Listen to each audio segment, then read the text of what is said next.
Start your engines for a Sony Computer Entertainment America production.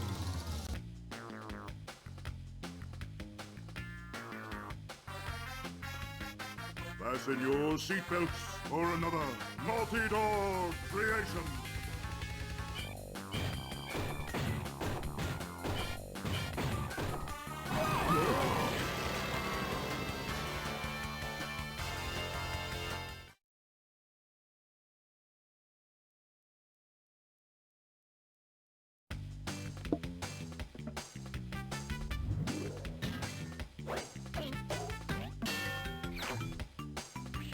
Good morning, mademoiselles and monsieur, Mystery Man 64 at your service, and welcome to a brand new Let's Play. Okay, I heart sank there for a second because things paused. Oh, don't do that to me when I need to do this. Okay. Brand new is what I would be saying. But if I went to the load file, it would already have a 100% save on it. Because I have, spoiler alert, already recorded all of this. But the first few episodes audio is wrong, got corrupted.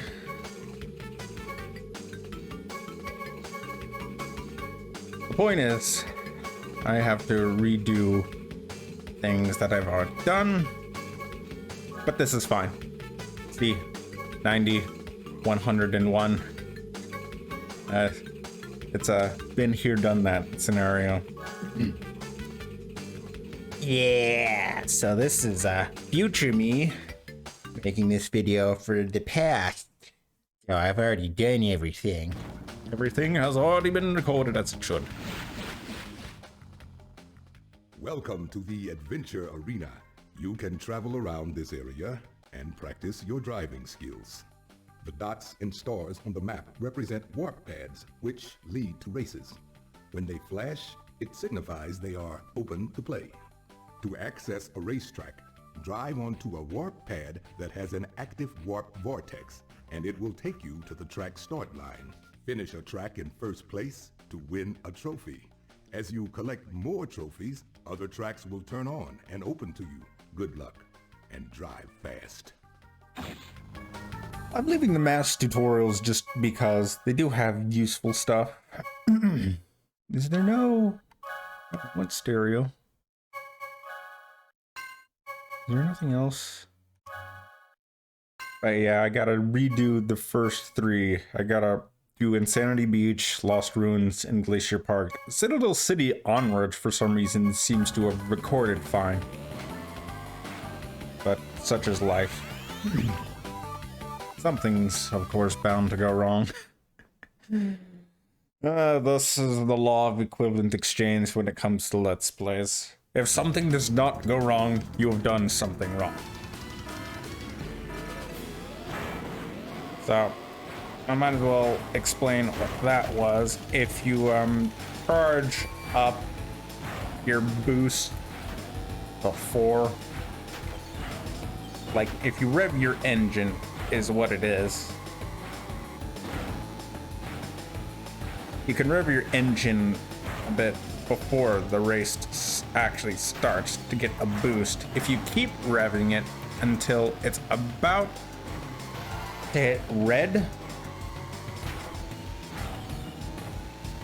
and then you hold it so that the red bar at the bottom of my speedometer that I have is full, then you will get what is known as a perfect boost.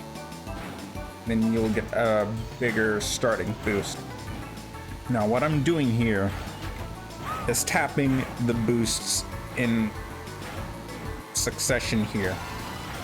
If you haven't ran over a turbo pad, the speedometer is the tool to use for this.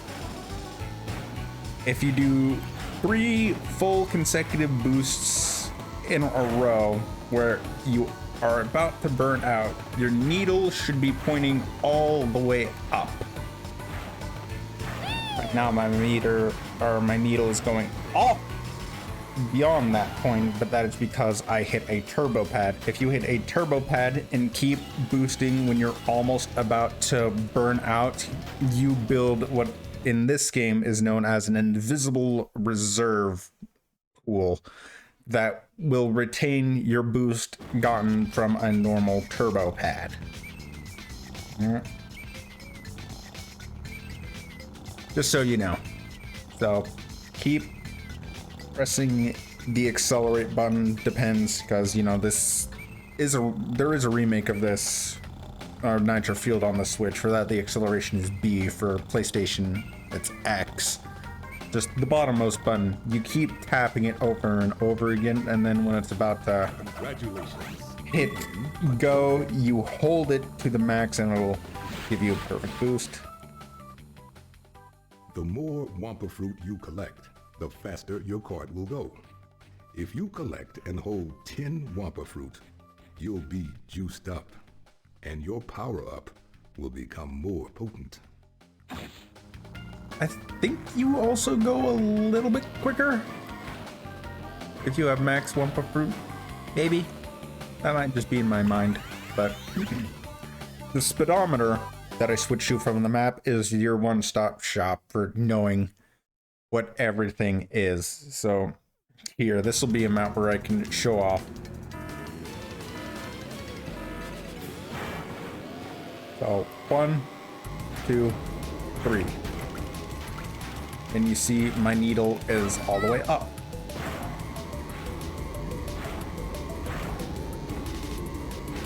And now my needle is in that weird little area beyond the maximum point. There, it can go off, but that's only reserved for special kinds. Oh, I lost a lot of my speed there. The mushroom there. That's supposed to be a pretty good shortcut.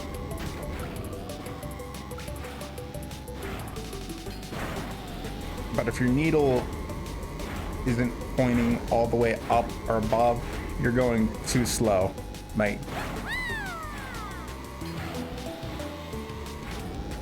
And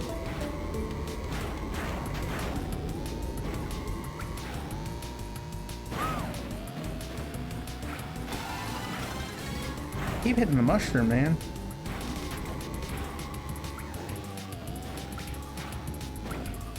If you miss, you will, you know, burn out your exhaust, but you won't really lose much speed. If you're already going like at top speed, you can't exactly lose any.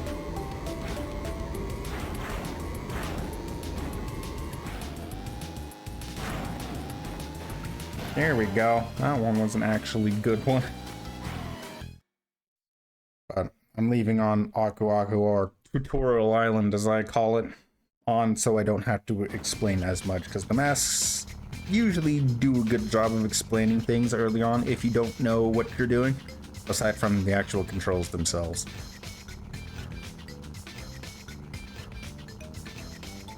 Everyone has their own victory and not victory animation. Congratulations, you win a trophy.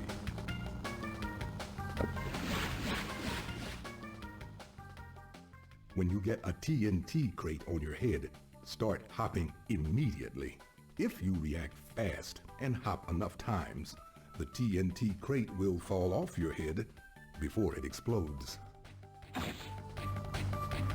will say, the two most unique items in this are probably the TNT and the bubble shields. Because TNT has a weird way of working where you have to jump to get it off, and the bubble shield is also used defensively and offensively. If you press the circle or A button or the rightmost button, which is use your item, you can fire your bubble forward. Which is unfortunate because you can't do that in Nitro Kart.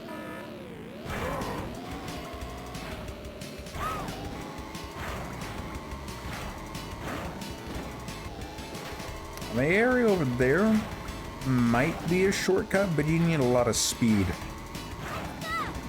I would only call that a shortcut if you have a turbo or a mask on hand. in normal time trials, it's not really much faster unless I'm doing something wrong, which is likely because, again, even though later you'll see me doing a lot of unintended or glitched shortcuts, that's just this game and the shortcuts I personally know how to perform. You know, I cannot perform all of the glitched or speedrun tricks as much as part of me wants to. I'm just not quite good enough, you know? That's not like I need to be.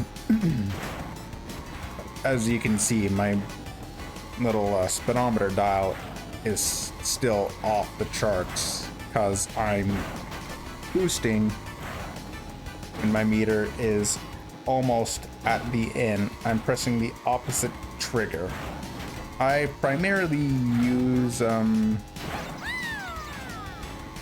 depending on where you are, the right trigger or right bumper or L1. Now the shoulder buttons instead of the backmost are the triggers, you know, depending on what controller you're using. R1, L1, rightmost bumper.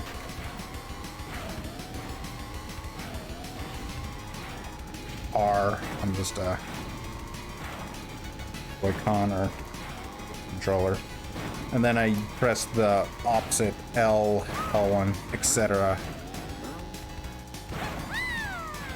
to click when I'm boosting. You get the turbo or the little drift boost, and I don't really look at that too much. I just kind of feel it out. It'll take a while to master the drift mechanic. You can just press start and skip, which is what I'm gonna do.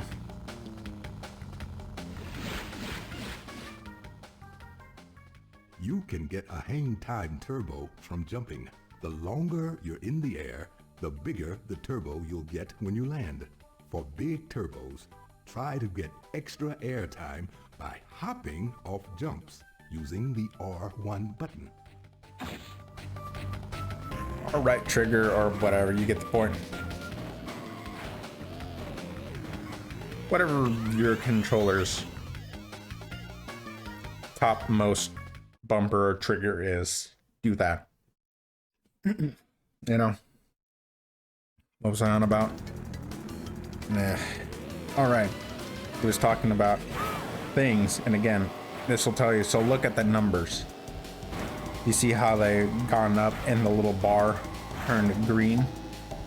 That's your indicator for what kind of boost you get.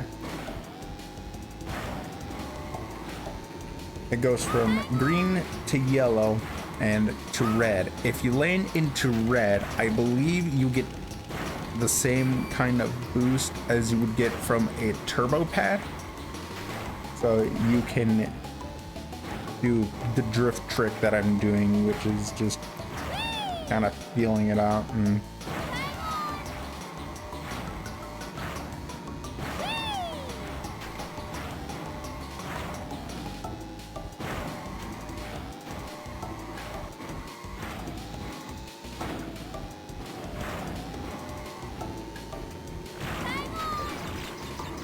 nice. Thanks, Bolt Shield.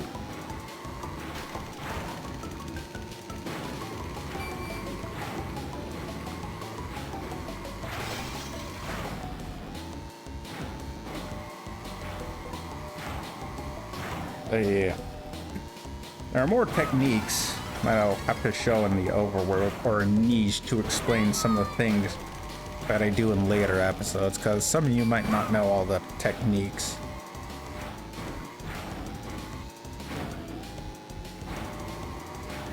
Now, this is a surprisingly nuanced game, or weirdly nuanced.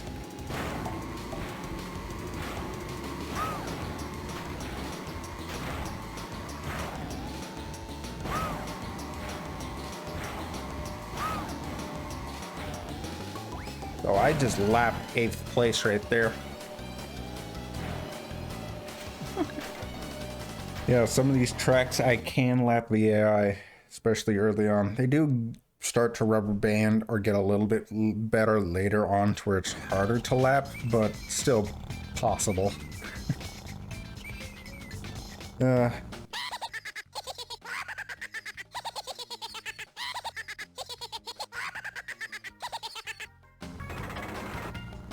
as much as I would love to give an interpretation of that, I just kind of let the text follow. You know, if you can read the text, that's what he said. But these are boss battles. After you completed each race, you get to race against the boss and drive into the boss garage. Each boss has their own set of stats. Forgot to go over each character's stats, but Crash and Cortex are balanced. As in they have even amount of thing across the board. Tiny and Dingo are your speed types.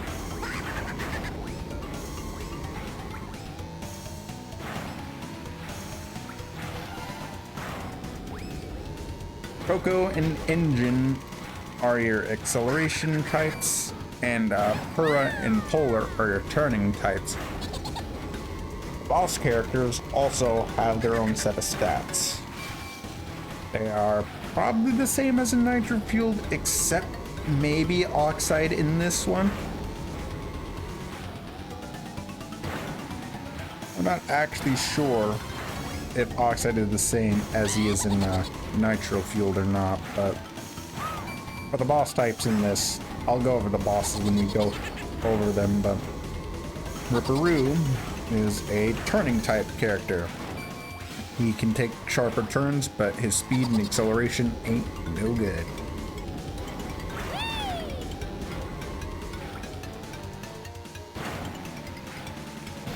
Oop. If I opened up the map view, you would have seen he was like a mile behind me. That's just how the early game is. Later game, I'll be suffering, and then even later, when recordings failed again, I will cheat because I got them legitimately and I thought I was recording, but then the recordings didn't happen. Oh, this is just future me from the past.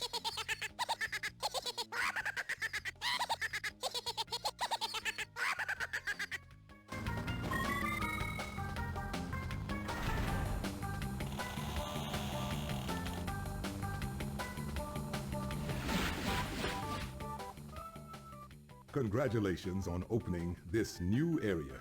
Here you will find 4 more tracks to race. Good luck. Now, if something is ever deactivated or requires more than what you have, if you drive up to it or over it, usually the mask will chime in and be like, hey, you need amount of this, or the portal above will say you need this amount of thing to unlock it, you know? And the flashing lights usually indicate where you can go. This is Gemstone Valley. This is where the final boss resides. There's the Oxide thing right there. Well, I am impressed with what they did with this game for just the PS1, I believe. I believe this was a PS1 title. Crazy. This is the load save screen. There are 5 of these screens, 1 in each world section. When you want to load or save a game, go to one of these screens. To access it, drive up to the screen and stop. Then, follow the directions. As he says. We'll save over that one for now, just in case, as you never know. But that is where I will leave off this episode. In case you're wondering, I'm just going to record all of these in one sitting. So we'll just be right back here. For you, it will be maybe a couple days, but for me, it'll just be the exact same recording session, just the next episode. So I will see you next time. Until then.